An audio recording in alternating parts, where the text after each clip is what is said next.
Every day, we're faced with countless choices, some trivial, like selecting our next Netflix binge, and others important, like how much to save for retirement. But have you ever paused to consider the influence of how these options are framed?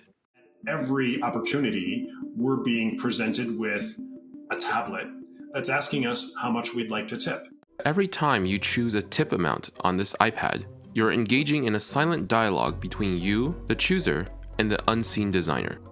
The designer might be thousands of miles away and perhaps not working on the project anymore, but slight differences in the way these choices are presented to us can have a drastic impact on the decisions we make. This subtle guiding hand in our decision-making process is what we call choice architecture. This is a very important concept to understand, and not just because we make so many decisions ourselves on a day-to-day basis. We also influence those around us by being choice architects whenever we suggest restaurants for a dinner with friends, or when we present choices when planning vacations with others. When we're presented with a tipping screen, the default options heavily influence how much tip we give. And you might start to realize that many of the other things in our life, from our current privacy settings on social media platforms, our payment options on shopping sites, to maybe even our auto insurance plan, all might be set to what they are now because we accepted the default.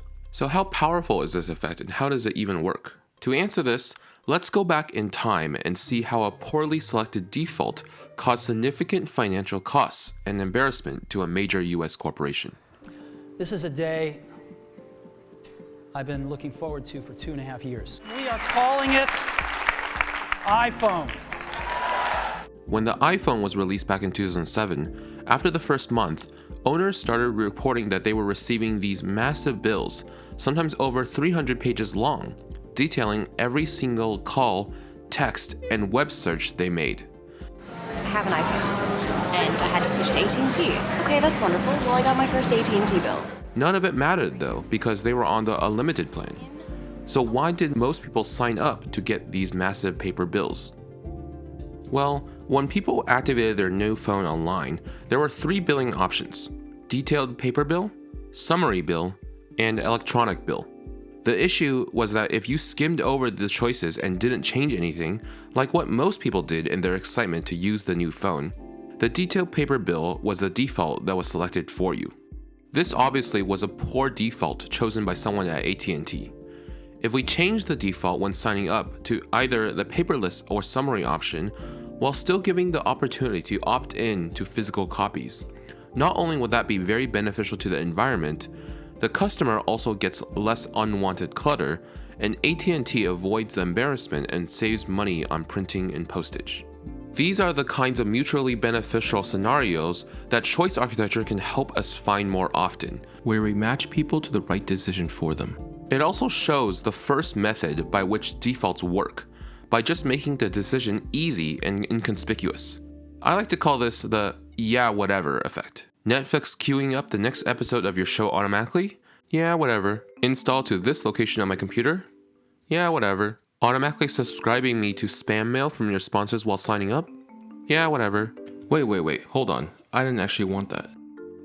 A new survey from financial services firm Credit Karma shows 27% of all Americans have no retirement savings. Survey after survey show that Americans are woefully unprepared for retirement.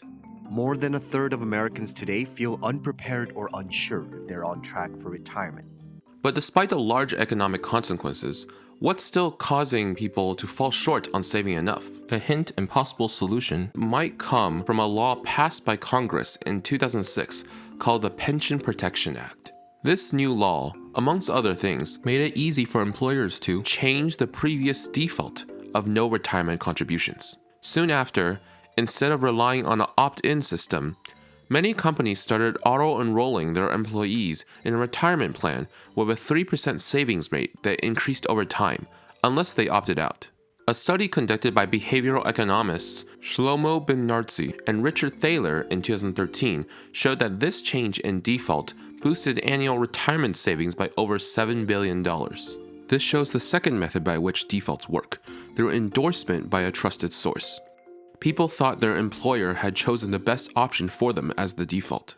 The strength of this effect is therefore highly dependent on who sets the default, as if the chooser thinks the designer has ulterior motives, they might be suspicious and think through their choices more carefully.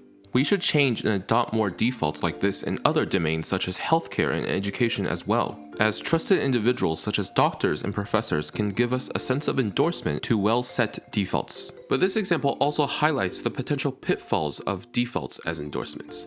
In reality, 3% is probably not enough savings for many people. They might have even opted in themselves at a higher rate had the 3% default not been seen as a recommendation. Alright, now let's do a little experiment. This is a mug. Let's imagine for a moment that I've just given you this mug. It's yours now. Now, I want you to think about how much you'd sell it for. What's the lowest price you'd accept to part with the mug? Got a number in mind? Good. Hold on to that thought. Now, let's switch roles. You don't own the mug anymore. You're a potential buyer. You see this mug maybe in a store or at a yard sale. What's the highest price you'd be willing to fork over for this mug? Got that number? Alright. Now, if you're like most people, the price you set as the seller is probably higher than the price you set as the buyer. But why? Well, the mug didn't change at all. What changed was your relationship with the mug. This is called the endowment effect. It's a quirk in our thinking that once we own something, we value it more than if we don't. Even with something as simple as this mug, ownership can change our perception of value. This shows the third and final method by which defaults work, by making us endow the default choice with additional value. We start thinking about the positive aspects of the default choice first, and suppress any negative consequences.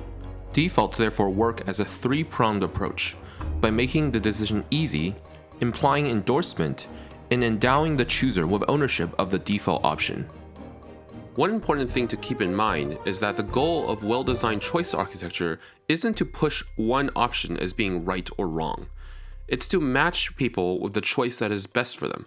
If someone was already living paycheck to paycheck, you definitely don't want to suggest to them a 10% retirement contribution rate, as that might cause them to not have enough money to pay bills or purchase enough food. Therefore, personalized defaults that take into account knowledge about the individual and their past behaviors can be even more effective than mass defaults. Think about how your favorite food delivery app saves your regular orders, or how your employer healthcare plan defaults to the same one you picked last year if you forget to enroll. But we should also be cautious with defaults. They can be used nefariously to increase profits or lead us to unwittingly select options that aren't in our best interest, like accidentally signing up for a subscription we don't want. So the next time you're faced with an important choice, think about the power of defaults and how they can influence your decisions. And as designers or providers of choices, let's strive to use choice architecture to truly help people make decisions that align with their best interests.